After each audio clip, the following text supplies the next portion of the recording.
Hill, can you talk to us about some of the civil rights cases you've been working on? Sure.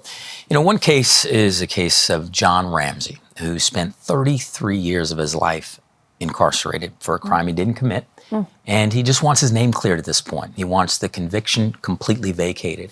We've been working on that. We've been fighting for that. The interesting thing we've been able to actually uncover is that the district attorney withheld exculpatory evidence in the case during the original trial. And this is something we're going to keep fighting and fighting and fighting for, and we're going to win it. I want to welcome everybody. Thank you very much for coming. My name is Craig Femister. I work for the firm of Napoli Shkolnik. We represent John Ramsey. In the afternoon, a motion to overturn his conviction. And it is based on many factors, but especially on the factor of an arrest report that shows that within 1 hour of the crime, somebody was arrested, fitting a description of a 911 caller, fitting the location given of a 911 caller, and it was never turned over to Mr. Vecchione, who is here and you'll hear from shortly, who was Ramsey's criminal defense attorney. Now, how is it not important to know, if you're a defense attorney, that somebody else fitting a description and fitting the location given by the 911 caller was arrested for this crime? That is critical to know. Imagine how the trial would have changed if you could point the finger to somebody else that the police actually picked up and arrested. And not only that, we learned when we were able to uncover this report that that person is the brother of Ramsey's eventual co-defendant. Nothing is easy. There's always a struggle for me. To whereas I told Craig recently, I said, Craig, I just can't get away from it. I'll have a dream about prison. And it's the truth. I'll have them, I'll wake up, and my wife may ask me, well, what was the dream about? And I always tell her, it doesn't matter, it's a nightmare. Nobody ever mentions that he's got a 6-inch scar in his head that was worse back in 1982. That is never, ever described. It's on the arrest report. When the police arrest him 4 months later, they say 6-inch scar and they describe it in detail. None of the witnesses saw that? That's odd. I'm sorry that we're here, but I'm also encouraged. I'm encouraged because we are going to insist for justice for Mr. Ramsey.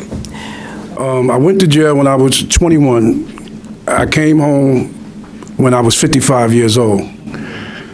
During my time in prison, when you know you're innocent, with me, I never give up a fight. There was another witness who was in that apartment, who was called to the stand by the DA's office. She was not asked on direct examination by the assistant district attorney to look around to identify anybody, and I now know why. Because when I asked her on cross-examination, do you see the person in the courtroom who you say was the shooter in that apartment that night? She looked around, she looked at John, and she said, no, it's not here. And they said, oh, this guy's a convicted murderer. I am a convicted murderer, but I'm not a murderer. So it's like getting your life back, so to speak. You're getting it back. And he was determined. And when I looked at him and asked him, how are we going to do? How are we going to proceed here? You interested in a plea? Because I had to ask him that. He said, Mike, I'm not guilty of this. I'm not going to take a plea. We're going to go to trial. And we did. But we went to trial with at least one of my hands tied behind my back.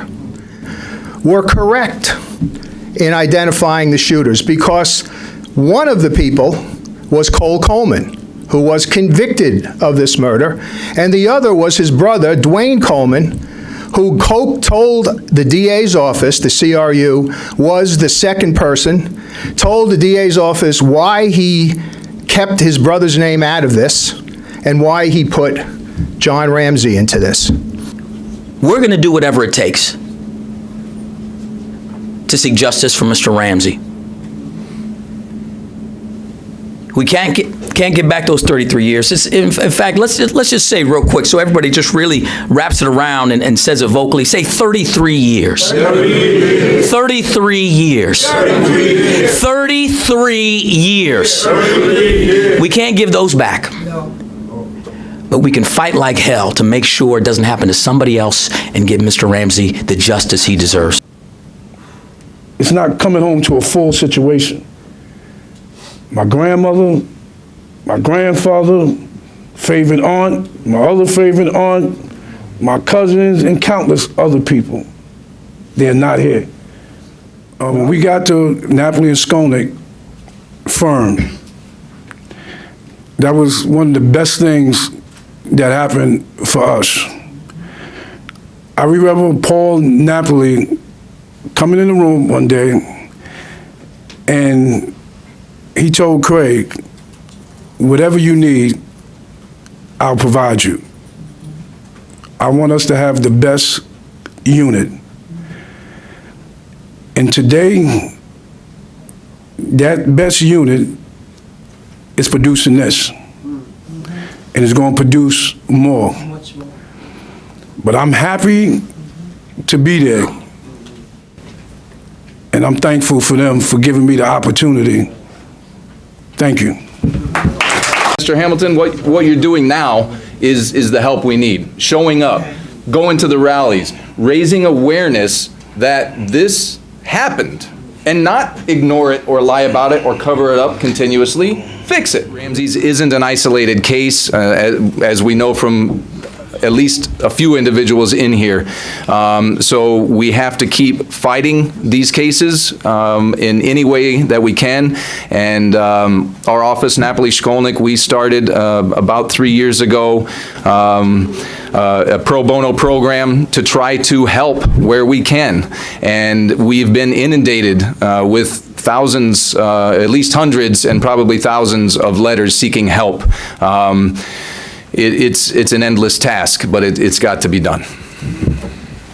Justice without truth is not justice.